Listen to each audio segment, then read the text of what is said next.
Shalom estudiosos de la Torá y bienvenidos una vez más a su programa de Un Nuevo Despertar Radio. El día de hoy un programa especial para los miembros de Club de Patrocinadores. Con ustedes su servidor Harold Calvo. Me acompaña nuestro hermano Miguel Forero y nuestro hermano Etzvi Ben Daniel. El día de hoy damos continuación al estudio, reflexión, comentario de la parasha de la semana, la cual esta semana corresponde la parasha número 29, la cual lleva por título Aharei Mot. Tengo aquí una posible traducción, dice después de la muerte. Y esta parasha da inicio en Levítico 16:1, concluye en Levítico 18:30.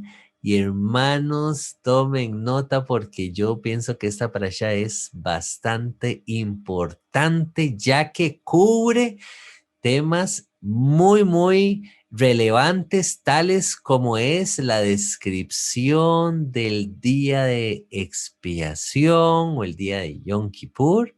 Se nos habla también acerca del santuario, se nos hace mención de la prohibición de comer sangre y también se hace mención, entre otras cosas, acerca de ciertos actos de inmoralidad que están prohibidos en su palabra. Así que estos son los temitas que vamos a estar comentando en torno a la parasha del día de hoy. Bienvenido, hermano Miguel, hermano Etzvi, shalom, shalom. Shalom, queridos, ¿qué tal? ¿Cómo están? A todos los que nos están escuchando, un abrazo grande. Está para allá muy apasionante, ya que, como decías, empieza describiendo el ritual de Yom Kippur, ¿sí? Nosotros cuando queremos saber acerca de las fiestas, sabemos que siempre vamos al Levítico 23, donde se nos habla de las fechas de las fiestas, pero todavía no llegamos al Levítico 23 en la secuencia de la Biblia. Estamos en Levítico 16 ahora.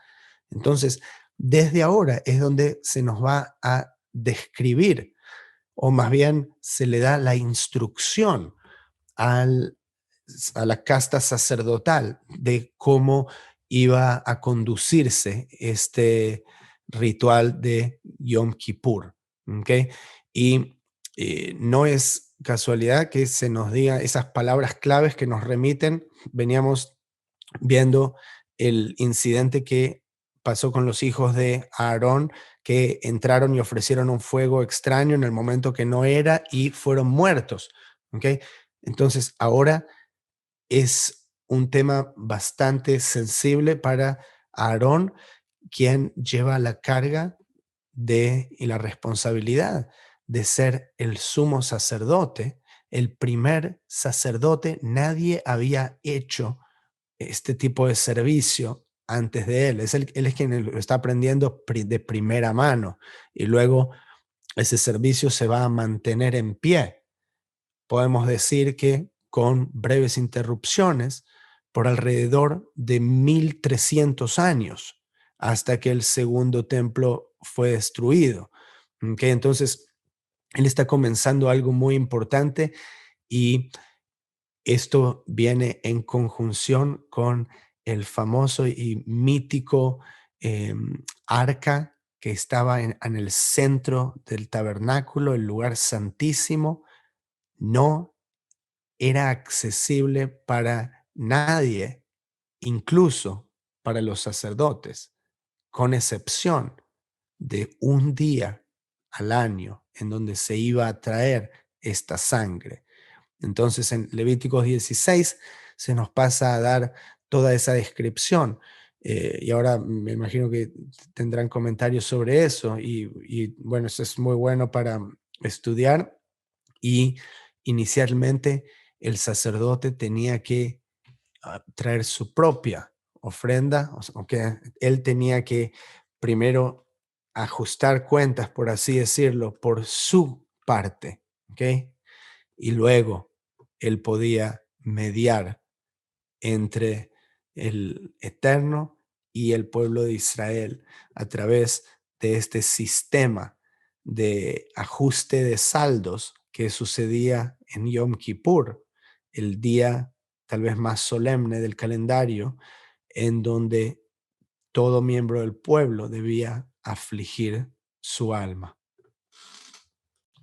Mano Bueno, Miguel, sí, un saludo para todos.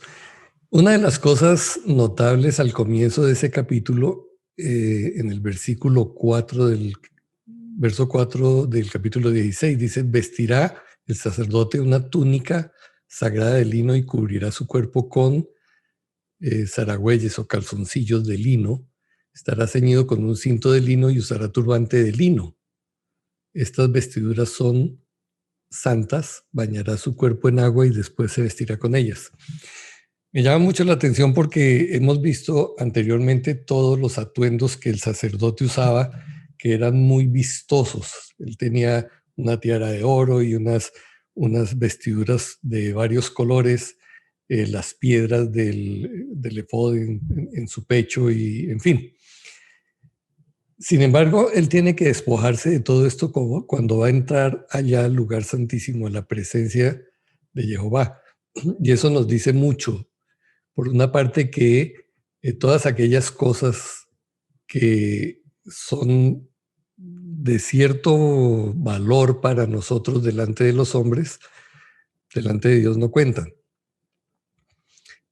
El hecho de que estas vestiduras fueran de lino, algunos lo interpretan también como una manera de decir, mire, cuando estamos vestidos de lino, el lino es muy fresco e impide que la gente sude.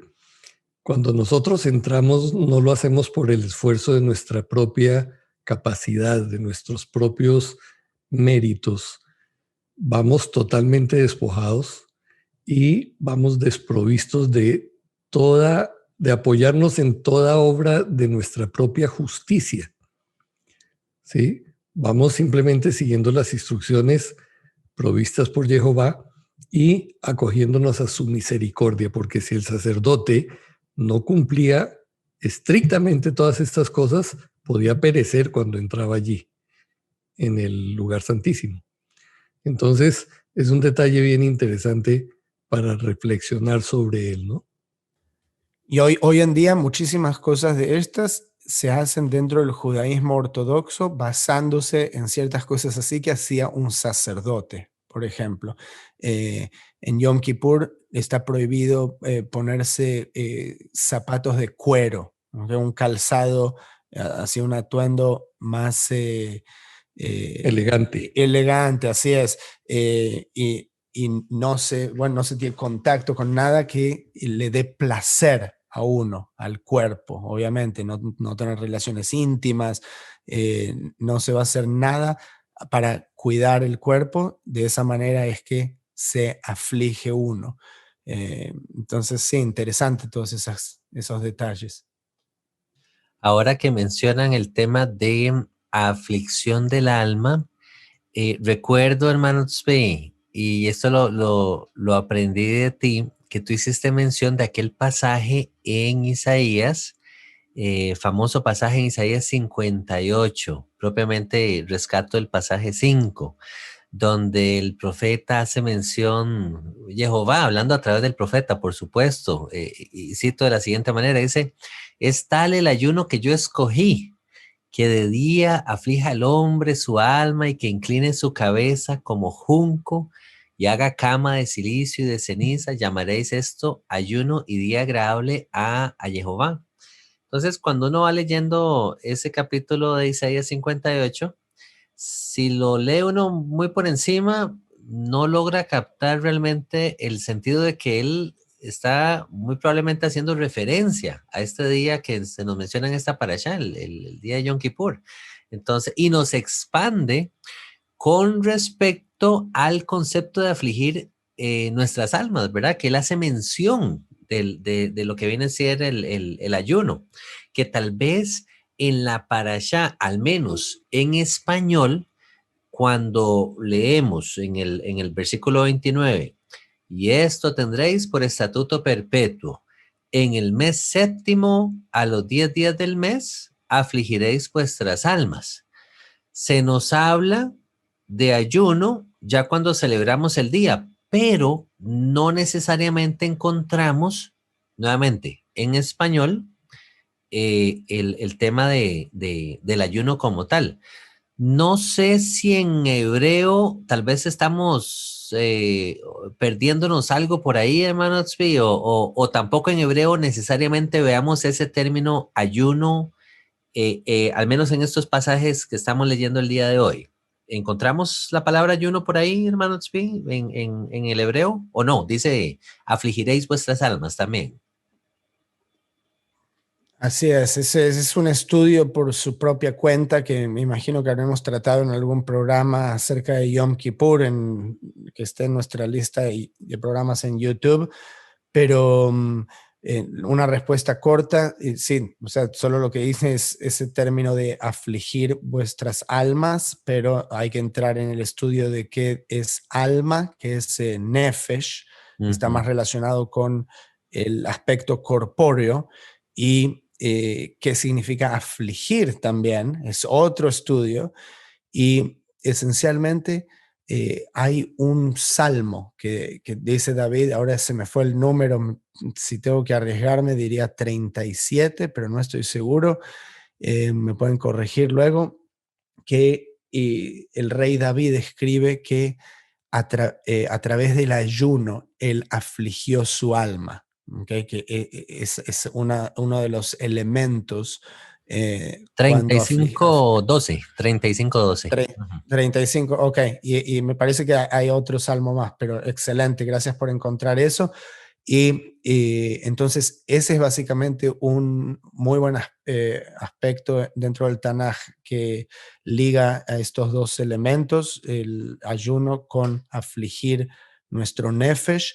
Y obviamente si estamos tratando de conectarnos y afligirnos, o sea, la comida es uno de los elementos principales que damos para satisfacernos, ¿okay?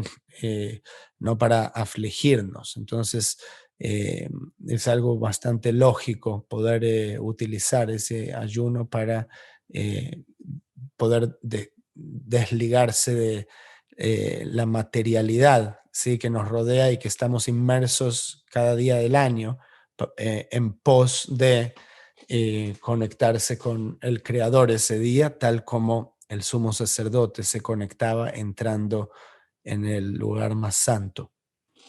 Esas palabras, hermano Chuy, me hacen recordar un comentario que leí en algún momento donde se decía que este era un excelente día para acordarnos de la misericordia de Jehová, de cómo Él provee a nuestras mesas todos los días del año. Pero hay un día en que nos privamos de este alimento, como tú muy bien lo mencionabas, haciendo el ayuno, y entonces para acordarnos nosotros de aquellas personas que no la están pasando tan bien, ¿sí? Me refiero al pobre, al necesitado, la persona que sufre hambres en el día a día, ¿sí? Entonces, tener esa compasión, esa misericordia ¿verdad? Experimentar eso por lo menos un día al año para saber cómo la están pasando ellos y cuando a nosotros tenemos esa oportunidad, pues, de extender la mano, poder hacerlo y poder ayudar a otros, ¿verdad? Otro aspecto interesante y muy importante se nos dice se nos dice que es un día de reposo, ajá, se es tratado como un Shabbat, un día en que no realizamos tareas, no hacemos trabajo, no generamos ingresos ni nada de estas cosas. Y también se le llama un estatuto perpetuo, ajá, entonces esto, independientemente que estemos o no en la tierra de Israel, en Jerusalén propiamente, no sea como una descripción, ¿verdad? Necesaria de que un requisito, tienes que estar en la tierra de Israel. No, estamos en la dispersión, en la diáspora, entonces era un estatuto que se tenía que cumplir a perpetuidad, año con año. El tema de guardar el día de Yom Kippur. Y lo guardamos, se nos dice claramente, en el mes séptimo a los 10 días del mes. Ya para lo que vienen siendo las fiestas del otoño. ¿Ok? Y bueno, a medida que vamos avanzando en la parashá, les Un menciono. detalle, un Claro que detalle, sí. Harold, es que Adelante.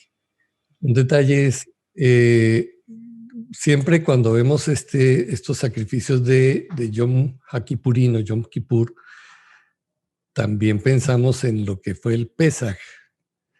Y hay un contraste, ¿no? En Pesaj nosotros tenemos el sacrificio de un animalito por una familia que está allí. Aquí nosotros tenemos realmente 9 sacrificios se ofrecían ese día, pero unos en particular eran por todo el pueblo de Israel. Ya Zvi explicó que el sacerdote tenía que hacer lo propio por sí mismo, por su familia, pero también por todo el pueblo. Entonces, el alcance, digamos, que tenía el día de Yom Kippur era mucho mayor que el de Pesaj.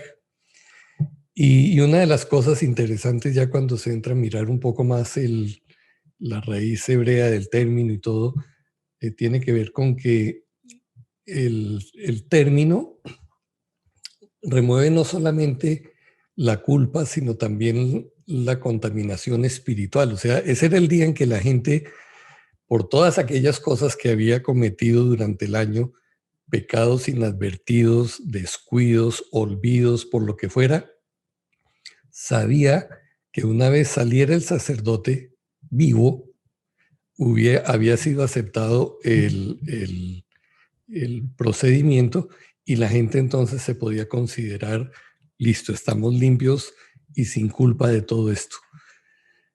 Eso es muy importante porque en el día a día nosotros necesitamos tener una conciencia limpia. Y bueno, hoy en día nosotros tenemos el recurso de echar mano por la fe, echar mano del sacrificio de Yeshua, de confesar, de reconocer delante de Dios, de apropiarnos de ese perdón. Y digamos que en un sentido para nosotros es gratis.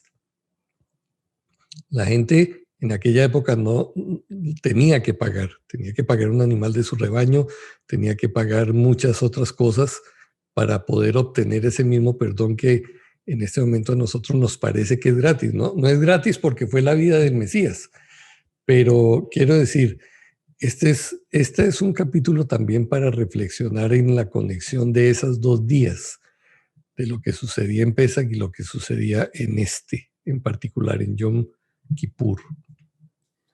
Muy Y bien. déjame conectarlo porque estaba la sangre, el elemento de la sangre va a través de toda la Torá. ¿Okay? Y uno de los puntos interesantes, que acá se va a hacer la conexión, ya entrando en el capítulo 17, se habla de consecuencias muy severas para aquellos que comen sangre, porque no se debe comer sangre. ¿Sí? Ya está a mitad del capítulo 17. Y la razón que se da es porque la vida de la carne está en la sangre.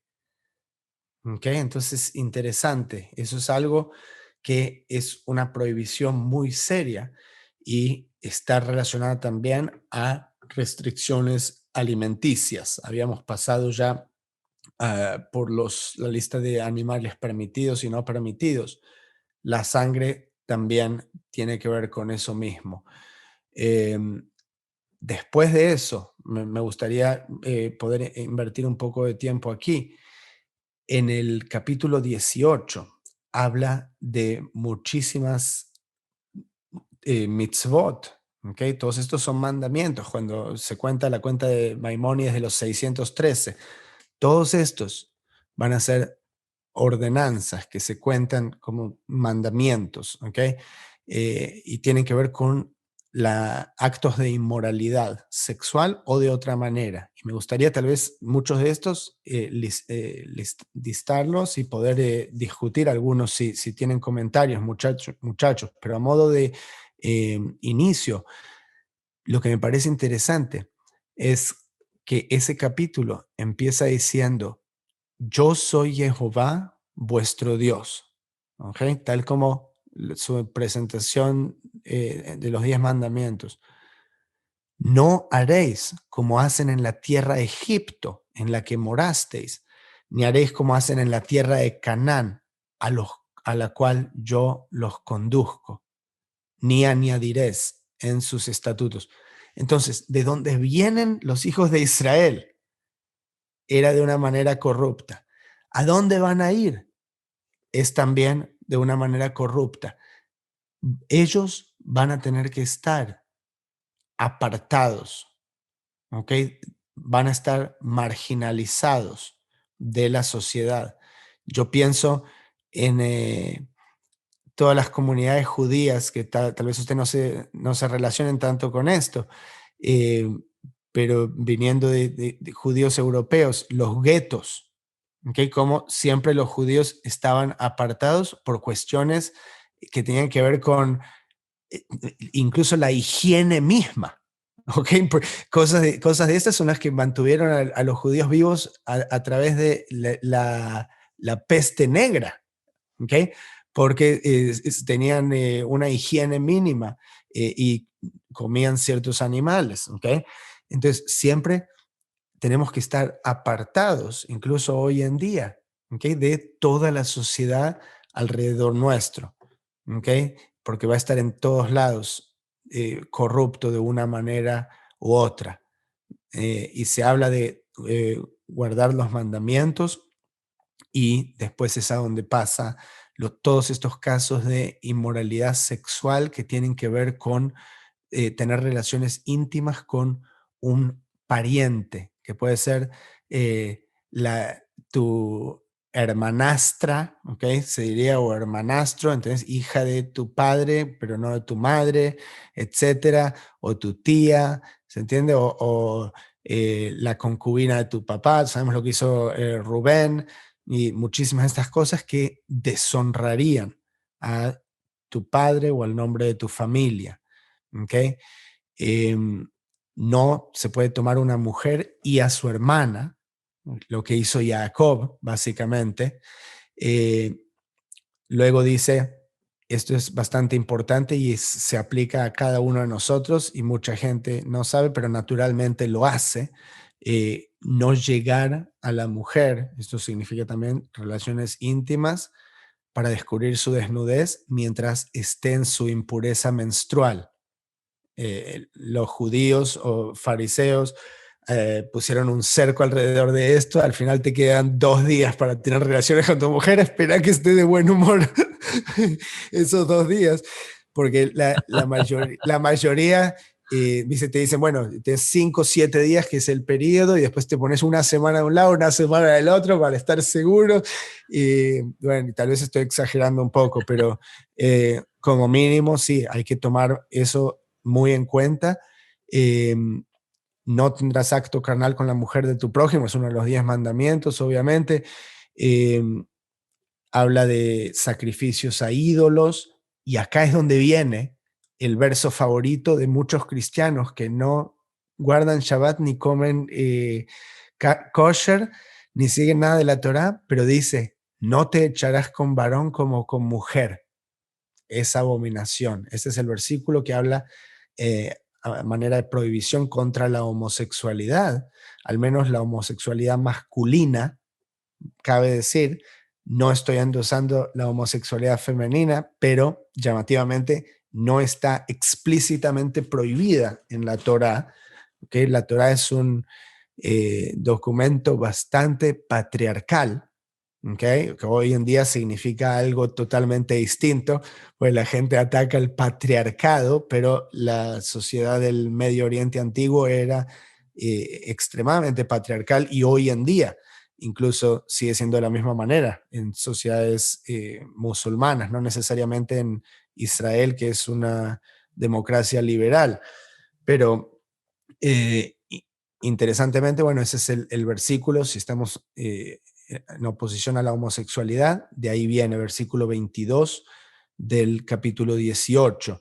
Y bueno, y hay muchísimas cosas más acá, pero no sé si tienen algún comentario hasta ahora, muchachos. Sí, me gustaría añadir más que yo encuentro un paralelismo, al menos en el pasaje, perdón, en el capítulo 17, antes de entrar en esta serie de mandamientos acerca de todas estas actos de inmoralidad sexual. Mira qué interesante lo que dice el capítulo 17, versículo 7. Dice: y nunca más sacrificarán sus sacrificios a los demonios, tras de los cuales han fornicado.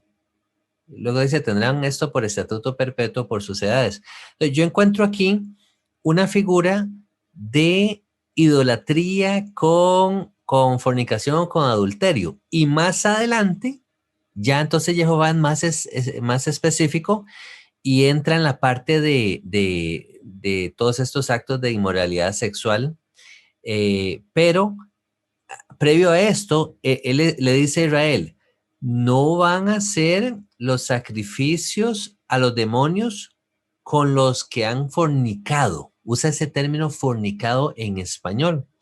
Entonces, no sé si me logro a dar a entender aquí. Hay como una figura de que se fornica con demonios. No es, obviamente no es algo literal, pero es más una figura. Para luego entrar entonces en las abominaciones o en los actos de inmoralidad, entonces yo lo interpreto de que Jehová nos está diciendo, ustedes fornican, vamos a ver, la idolatría viene siendo un tipo de fornicación, algo abominable delante de mis ojos. De la misma manera, estos actos de inmoralidad sexual viene siendo algo abominable delante de mi vista también. Entonces, es para que podamos entender, en otras palabras, varón que se mete con varón, el hombre que se mete con bestias, meterte con parientes cercanos, todo eso no está correcto delante de mis ojos, de la misma manera que no está correcto que ustedes se vuelvan a la idolatría. Entonces, me gusta porque no es la única vez donde vemos este tipo de paralelismos en la Torah. Muchas veces Jehová nos da una dirección y luego entra en mayor detalle como en la parte física, ¿sí? Nos cuenta esa parte espiritual primero y luego entramos en la parte física pues para tener un mejor entendimiento, ¿no? Yo siento que tal vez, ¿verdad? Para Israel o para cualquier persona en realidad era más fácil poder entenderlo con una figura un poquito más visual, más física, pues, a nuestros ojos.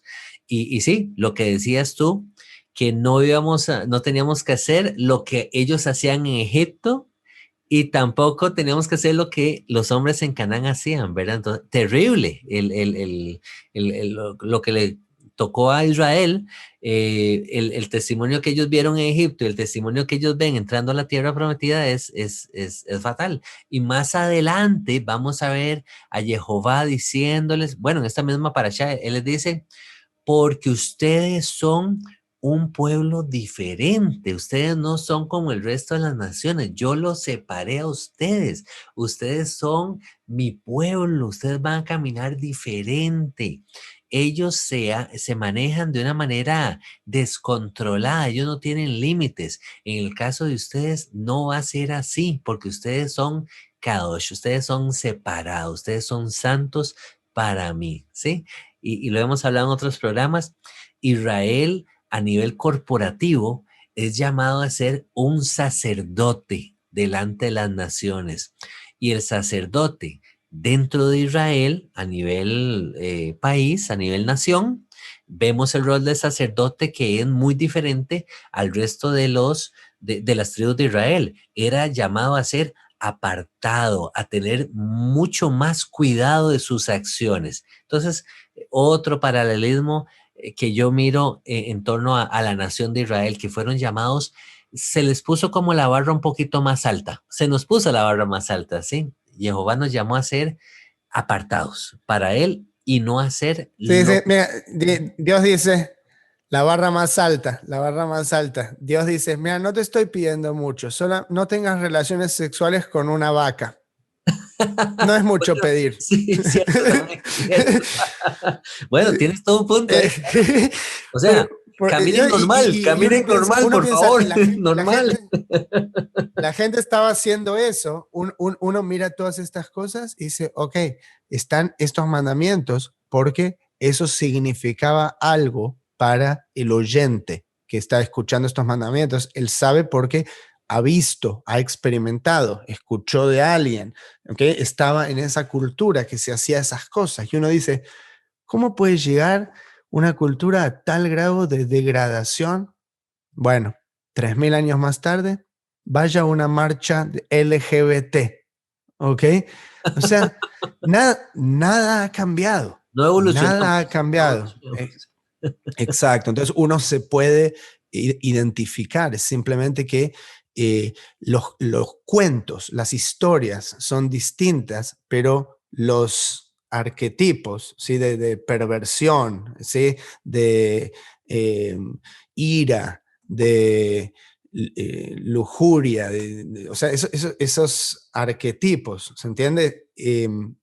Persisten a través de los tiempos y uno tiene que aprender a identificar lo que lee y dónde nos encontramos hoy. Así es. Mano Miguel. Sí, sí, un detalle, y es que en estos días escuchaba en las noticias aquí que estaban tratando de sacar una ley para definir mediante la Constitución qué es un ser humano. Dice que, ¿cómo así? Sí, porque es que hay gente que quiere atribuirle derechos humanos a un lago, a un árbol, a los animales, a los robots, etcétera, etcétera. Y esto venía a mi mente ahora porque digo, bueno, entonces porque hay ciertos excesos y ciertas desviaciones que no aparecen allí listadas, ¿son lícitas? Como planteaba Esbi, bueno, allí no se menciona que la mujer no se acueste con la mujer, entonces es lícito, porque lo cierto es que a través de todos estos Cierto. mitzvot, nosotros vamos, a través de la Torah en general, vamos descubriendo cuál es el carácter justo de Jehová. Y encontramos que ese es el carácter que Él espera que nosotros desarrollemos. Es decir, la meta nuestra, el objetivo es llegar a un carácter como ese, de manera que todo aquello que probablemente no esté en la Torah, como allí no dicen, usted no puede ver pornografía. Hombre, si conocemos el carácter de nuestro Padre, concluimos que eso es algo que no se debe hacer, es algo que es inmoral. No se habla de la pederastia, no se habla de no tener relaciones con los niños, pero si usted conoce la justicia de Jehová, llegará a la conclusión de que eso es repugnante y no está bien, aunque haya una legislación en este momento que se está sacando para reconocer que eso es legal. Entonces, como bien dijo Harold, mire, nosotros somos un pueblo aparte, un pueblo separado, tenemos otros estándares y es lo que hará que finalmente nosotros cumplamos la misión por la cual el Padre nos ha rescatado, aunque estemos en la diáspora.